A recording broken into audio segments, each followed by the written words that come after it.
Well, welcome to Business Matters from the Wind Technology Studio. This is episode number 5, and we want to thank our media sponsor, Royal Credit Union. My name is Scott Rogers. I am Vice President, Governmental Affairs here at the Eau Claire Area Chamber of Commerce. And we have with us as our guest today, Charity Zich, who is the Airport Director at the Chippewa Valley Regional Airport. Charity, thanks for joining us. Thanks for having me. It's great to be here. Yes, we're looking forward to talking a little bit about aviation and why that's important here at the Chippewa Valley. But let's talk about how you found yourself here originally. So tell us about your interest in aviation and what brought you to the Chippewa Valley Regional Airport in the first place. Yes, thank you. So I am different from a lot of my colleagues in the airport management world in how I wandered into this business. Most of my colleagues were, military brats who kind of grew up with aviation or just, lived near their local airport or somehow had this like aviation enthusiasm from youth. I should probably make up a better story. I don't know, but that's not my story.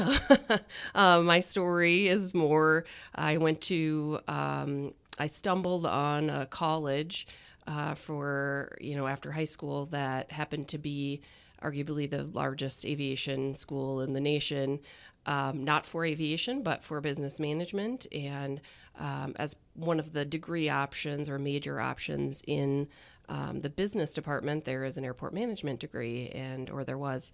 And so I did some work study for some aviation professors while I was in college and found it really interesting and thought it was a good focus area, and the rest is sort of history. I after college did an stint out on the East Coast in New Haven, Connecticut, and then moved to North Dakota for a little while, which was my hometown area, and then I've been in Eau Claire, as we were talking about, for almost 18 years now, which is just crazy to me.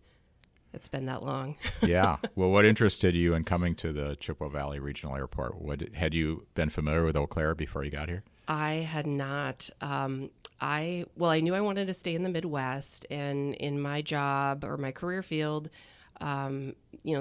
each community, if you're lucky, has one airport, and so you generally need to move communities to move up. And so this job became available. I did some research on the airport, and it looked like there were some really exciting opportunities for growth, and so I put my hat in the ring, and here I am.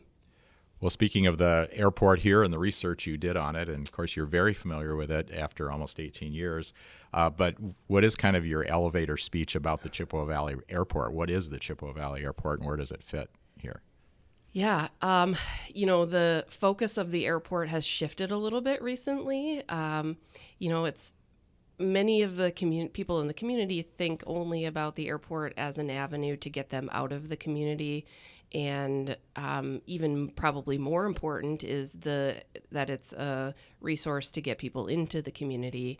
And so that's an exciting opportunity, I think, role that we play in the community is just sort of that movement of people and getting them to the places that they want to be and meeting up with the people that they want to see. And we've, again, like I mentioned, transitioned a little bit with the Sun Country Airlines commercial service from the traditional sort of hub and spoke role of United Airlines and that legacy carrier.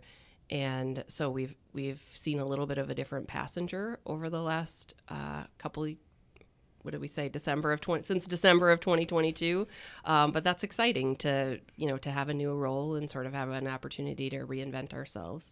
Well, let's come back to that in just a second. But as far as sort of maybe the broad statistics about the airport, maybe a little bit about its history and who actually owns it and how is it managed? Yeah, that's actually a really unique situation for our airport compared to others, at least in the state of Wisconsin. So generally speaking, in Wisconsin, most airports are owned and operated by a municipality, so a city or a county. And in the Chippewa Valley Regional Airport case, we are owned by Eau Claire County, but the relationship between Eau Claire and Chippewa counties created a a body called the Chippewa Valley Regional Airport Commission, which is a 7-member board who I report to, and they're essentially given full oversight over the airport and with limited requirements to go back to the counties for support. And so that airport commission model, again, is unique in the state of Wisconsin, and I think has allowed us to really aggressively pursue development opportunities, financial, grant type opportunities, and then when new business development opportunities come our way, to be more nimble in sort of approaching those things than probably other airports who are operating in a more traditional municipal type structure. So kudos to the people way before me who created that. I can't take any credit for it, but I appreciate working in that environment, and I think it's been a very successful model for the operation of the airport. Well, and people probably their first question is about the air service and the opportunity to be a passenger from here, and maybe that model is one of the things that helped lead to some innovation, which is you found yourself a couple years ago with a situation where we were going to lose our carrier, which you already mentioned, United Express, the connection to Chicago. So maybe tell us a little bit about that story as to what brought Sun Country to us. And when I use the initials EAS, what does that mean? Yeah. So maybe I'll go past United even and give a little more historical context. So prior to 2009, the airport had a sort of storied history of different carriers. Many people will recognize North Central Airlines and as a carrier over the years. And leading up to that 2009 timeframe, Delta Airlines was our carrier. And in 2009, after Northwest Airlines was acquired by Delta in 2009, Delta provided notice to the Department of Transportation that they intended to leave.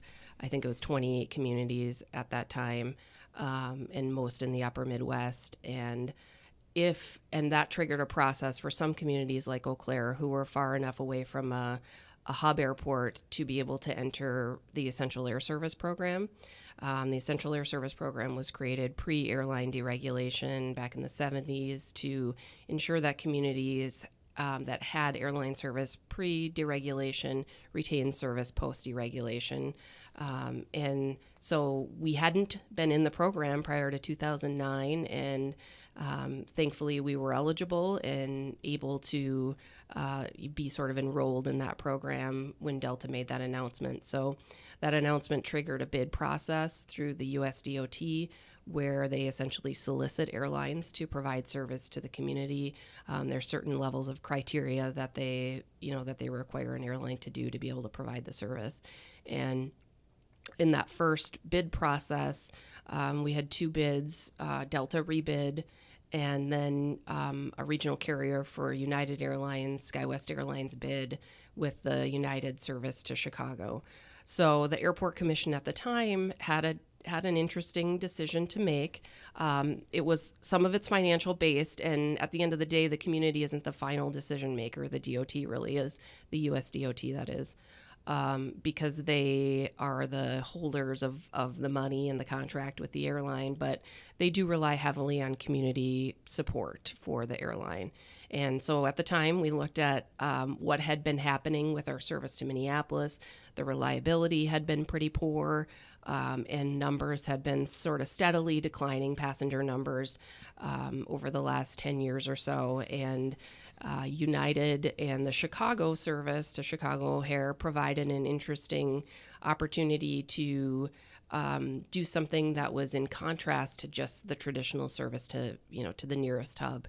And so at the end of the day, they were a lower cost option, the United regional carrier, SkyWest Airlines. And then also, we supported that option as a new opportunity to hopefully grow our traffic. And so the DOT selected them, and we had service. I think United or SkyWest started in March of 2010. And every year after that, we had growth in the numbers of passengers to the point in 2019 where We were just under, I think, 50,000 total passengers, which was a number we hadn't seen in several years. And then, of course, the pandemic. And we all sort of muddled through those painful years of the pandemic and started to come out on the other side. Pre-COVID, there was a passenger shortage or a pilot shortage, looming in the U.S. And that pilot shortage was exacerbated by the pandemic. And so as we started to rebound and the demand for leisure travel was huge, because people had all of this, pent up desire to travel, and after being sort of stuck inside, and the airlines quickly realized we have a problem here. We don't have enough pilots to fly all the planes that we want to fly, and that pilot shortage is especially impactful on the regional carriers, who are sort of the feeding pool for the larger carriers. And so SkyWest Airlines in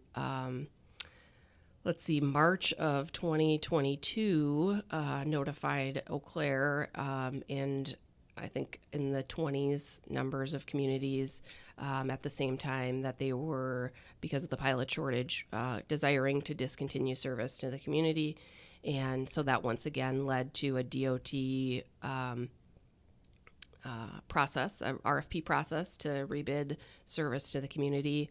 And the interesting thing about that is, again, the DOT holds the contract, but as the airport, we look at it as an opportunity to sort of sell ourselves to potential carriers that are out there.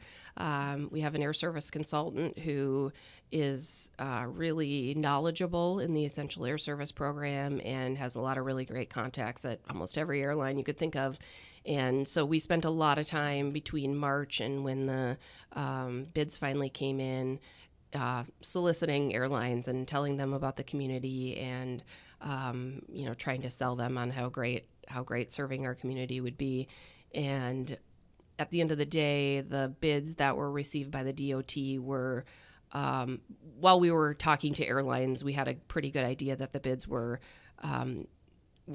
not going to be what we were used to receiving, because every airline, especially the regional carriers, were saying the same thing as SkyWest. We can barely fly what we have. We certainly can't take on more communities at this time. And so ultimately, we I think got 3 proposals, and then one was withdrawn at one point. But as part of that solicitation process, our air service consultant mentioned to me the idea of Sun Country Airlines, which is a very non-traditional EAS idea.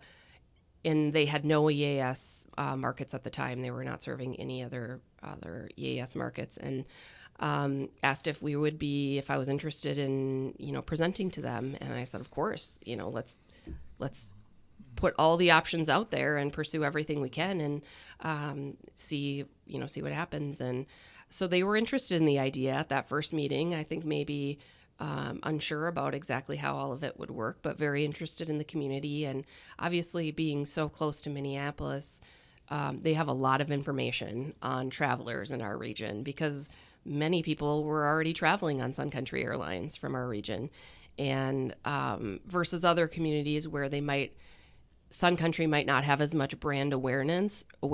They really already had a lot of brand awareness in Eau Claire, and so I think that made it seem even more intriguing to them.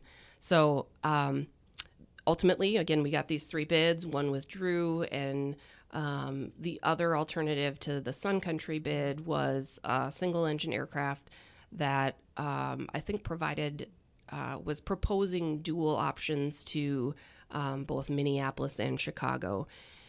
So some of the interesting details of the Essential Air Service program are that a community is guaranteed twin-engine airplane service, and until you waive it, and then once you waive it forever. So in order to select that option, we would have essentially had to waive for, our life of the community in the Essential Air Service program, our guarantee to twin engine service. So in the future, if we had multiple, if the DOT received multiple bids and say there was a pretty large cost disparity, they could say, to the community, you're going to get this single engine carrier, even though it's not what you desire, because you've waived your right to that twin engine service. So that was huge in not wanting to do that. And then interestingly, our federal improvement dollars for the airport are tied to the number of passengers that we have. And so certainly we needed, in order to maintain the level of funding that we're getting for airport improvements, we needed to make sure that we were, keeping a higher level of passengers. And then finally, there's a per passenger subsidy limit in the Essential Air Service program, given our proximity to the hub of Minneapolis. And there was a lot of concern that with that single engine carrier, we would exceed that per passenger subsidy cap. So at the end of the day, for all of those reasons, despite the fact that we were very disappointed in losing daily scheduled service, Sun Country made the most sense as a partner for this 2-year contract period that we're in. So they ultimately got the contract. So they did. When yes. did service start, and how's it going? Yeah, they started December of 2022, and it was kind of a slow rollout. We started with their proposal was for flights to multiple flights per week to the Minneapolis airport, where passengers could connect to other cities in their network, and then 2 seasonal flights per week, 2 nonstop seasonal flights per week to a rotating seasonal destination. So our community very much embraced the Sun Country service. In 2023, which was the first full year of service, with Sun Country, our total passenger traffic exceeded 50,000 passengers for the first time since 2004. So that was very exciting. And people, probably the biggest, most exciting market that was unknown to us at the time was Southwest Florida and the nonstops to Fort Myers. There is a tremendous connection in this area to that Southwest Florida region that was unknown to me prior to having those nonstop flights on board, and so they have been very well received. Despite the fact that going into the first year of service was on the heels of Hurricane Ian, which sort of devastated that area, the Fort Myers area. The first year did so well, again, despite that, having that hurricane issue. Sun Country did get some approval from DOT to not fly the schedule that they had proposed, which had a heavy 4-flight per week presence to Fort Myers in March, the spring break month. And they are flying that right now this month in 2024, but did not in 2023. But so those are some questions we get asked by people is, why only why only these certain destinations? Why can't we also go to Phoenix is obviously a pretty popular destination from our area. And there are certainly some limiting factors to the Essential Air Service program, like the DOT will only allow service to 2 hubs at a time. So with Minneapolis being sort of the anchor hub, the primary hub, and then adding the nonstop throughout the year, we're only able to add one of those nonstops. And then again, the airline proposes a schedule, for a 2 or 3 year contract period, in this case 2 years. And the DOT doesn't allow changing that much, unless there's really extenuating circumstances. They don't allow a lot of change to that schedule. So, what made sense in advance of the Sun Country bid, I think Sun Country was in a good position to know, given they knew sort of the travel habits of, people in our region.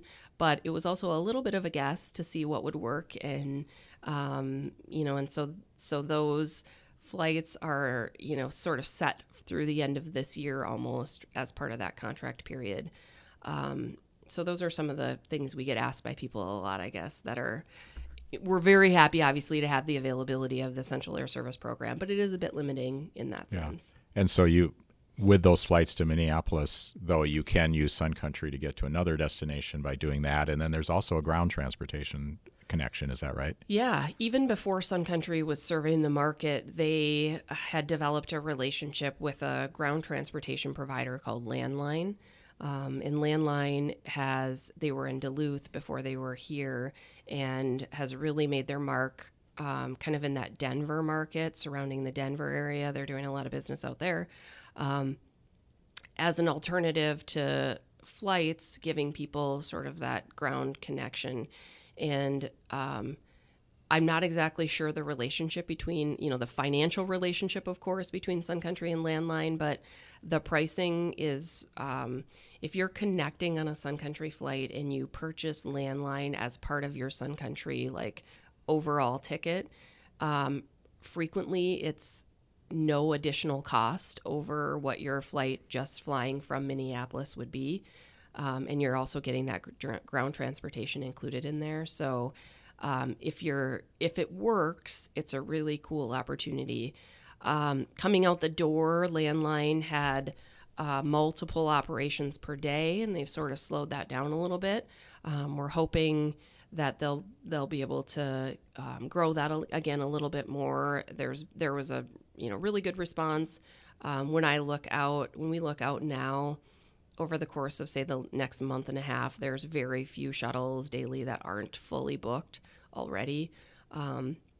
So again, those will be conversations that we'll have with both Sun Country and Landline over the course of the next year. So bottom line is the airport is actually, during your tenure, you faced a couple tough decisions where we could have even lost commercial service, and you've kind of found a silver lining. And in fact, the Sun Country is the first of its kind that way, and it's worth saying it's going pretty well. So what's the future look like?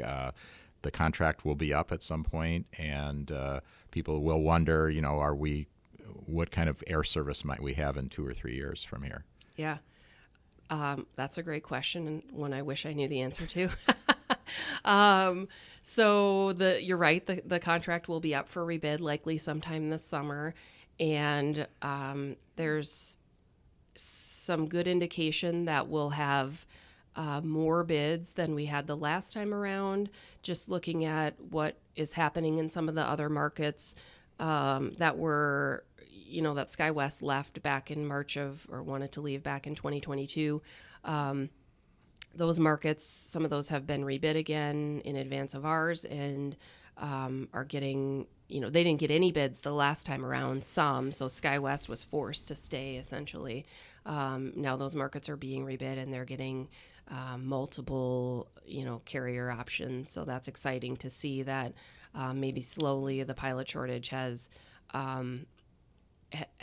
started to resolve itself, although the concerning thing about that is sort of the devil is in the details. What do those schedules look like? And we had a really optimally primed position schedule with SkyWest/United before they left the market, with that early morning departure and that late evening arrival. That's the flight every community desires. And so will we be able to get that back? And what does all of that look like? I don't know. It appears like Sun Country is very happy with the service to the community, and feels like we do, that it's done very well, and by all accounts we'll hopefully rebid again. So let's talk again next fall and see what that looks like. Well, we'll stay tuned to that. So, of course, the airport is now, we know that the overall airport, you just said a little bit earlier, was the commercial service we have is critical to the airport overall in terms of our operations, maintaining the other parts of it that we then could take advantage for corporate and private aviation. So what else goes on at the airport when there's not a Sun Country flight? Yeah.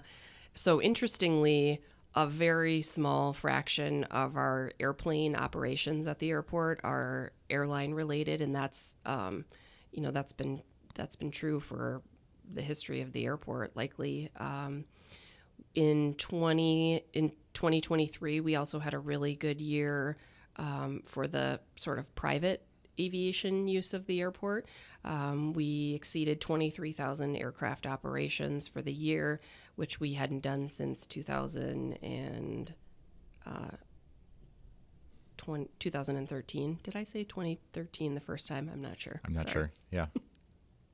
So that's very busy as well. So there's lots of corporate and private people using the airport too. Yes, exactly. With only a few hundred of those 23,000 operations being airline operations, there's obvious demand for for aviation in the community, even beyond the airline service. It's just that most people in the community think about airline service when they think about the airport. So we do have around 100 aircraft based at the airport, which is everything from a 35-seat jet to a home-built aircraft that somebody maybe like started building in their garage before they brought it out to the airport and finished it off.